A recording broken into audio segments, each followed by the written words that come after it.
কক্সবাজারের স্থানীয়দের বেশিরভাগেরই উপার্জনের উৎস মাছ আহরণ। বঙ্গোপসাগরে মাছ বাড়াতে ৬৫ দিনের নিষেধাজ্ঞা শেষে ধরা পড়ছে প্রচুর মাছ।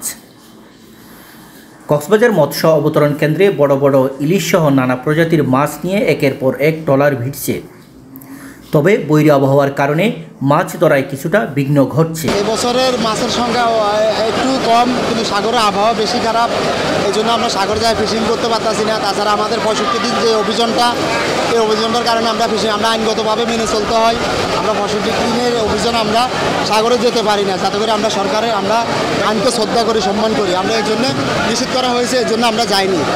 যে আমরা ৬৫ দিনের অভিযানটা যদি আমাদের থেকে তুলে ফেলা হয়, তাহলে আমরা সামনের দিকে ফিশিং করতে আমরা সাধারণ মানুষ প্রচুর মাছ সর্বপ্রথমে এই গয়নে কিছু পাইছে।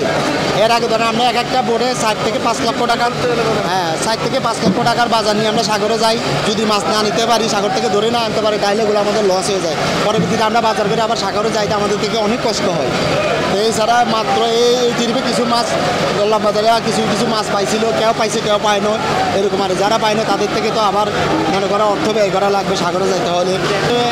এখনও ভালো হয় নাই, কিন্তু একটু খারাপ আছে। আমাদের ছোটো ট্রলার তো আমরা সাগরে যাই টিকতে পারতেছি না। যাতে করে আমাদের বাংলার ইলিশ মাছগুলো আমরা যখন আমাদেরকে ৬৫ দিন বন্ধ রাখে, তখন ইন্ডিয়ার ট্রলারগুলো এখানে আসে, আমাদের বাংলাদেশ থেকে মাছগুলো ধরে এরা নিয়ে যায়। তাছাড়া এরা আমাদের বাংলাদেশের ভিতরে আসে, আমাদের উপরেও অত্যাচার করে। কিছুদিন আগে, আরও ২ বছর আগে আমাদের বরগুনার মানুষে মেরে ফেলা হয়েছে, কিন্তু ওটারও বিচার আমাদের দেশের মানুষে পায়নি। এখনও ইন্ডিয়ার ট্রলার আমাদের বাংলাদেশে ইলিশ মাছ ধরে এরা নিয়ে চলে যায়, আমরা কিছু বলতেও পারতাছি না। আমাদের সাগরে ভারতের বুড়ো আসিয়া মাছ মারি না, আমরা সাগরের ভারতের বুড়োদের জন্য মাছ মারতে পারিনি। ওরা ২ মাসে বন্ধ থেকে ভারতের বুড়ো মাছ চাই নিয়ে যা, আমরা বলে দেশে মরি। আমরা ভারতের বুড়োর জন্য মাছ এখন ধরতে পারিনি। আসলে আমরা ৬৫ দিন অবরুদ্ধ ছিলাম, এরপরে প্রাকৃতিক দুর্যোগ ছিল, এগুলো কাটিয়ে যাওয়ার পরে আমরা সমুদ্রে গেছি। যখন আবার মাছের সন্ধান পাইছি, আমরা তো ১,০০০ ইলিশ মাছ পাইছি।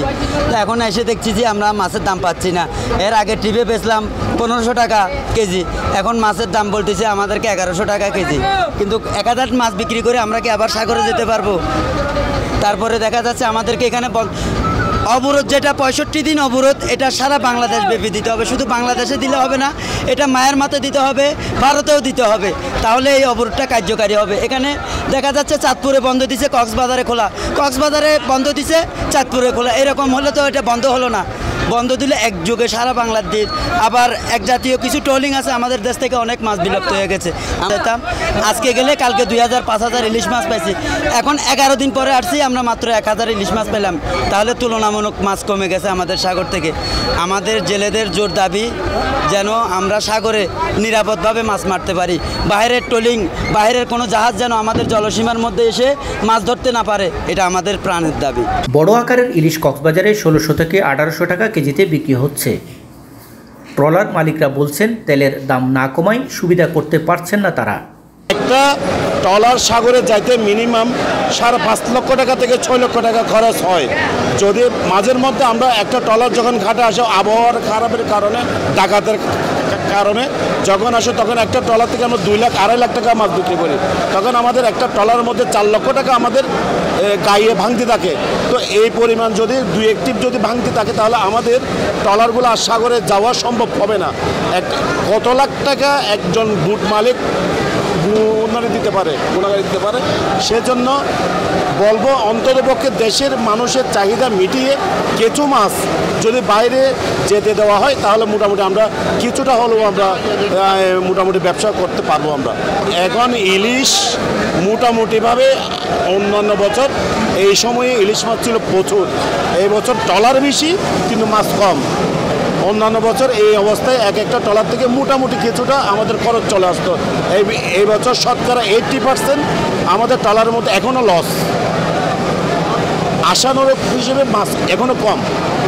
তো সবগুলা মিলে এখন আশা করতেছি, যদি মনে করেন আবহাওয়া ভালো থাকে, তাহলে হয়তোবা যদি সাগরে থাকতে পারে, তাহলে হয়তোবা কিছু মাছ আসবে আমাদের সামনে।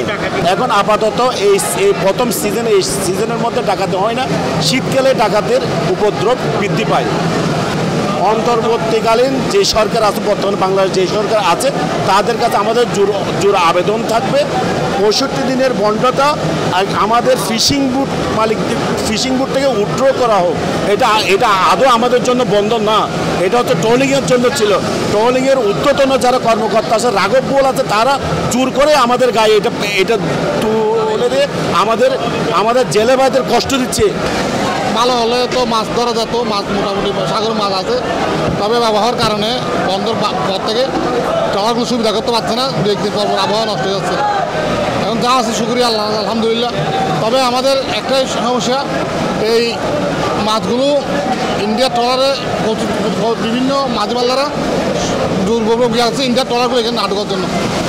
এখানে ইন্ডিয়ার ট্রলার বন্ধ সময়ও 22 দিনা বন্ধ সময় ইন্ডিয়ার ট্রলার ঢুকে, 65 দিনা বন্ধ সময়ও ইন্ডিয়ার ট্রলার ঢুকে মাছগুলো ওরা গিয়া করে।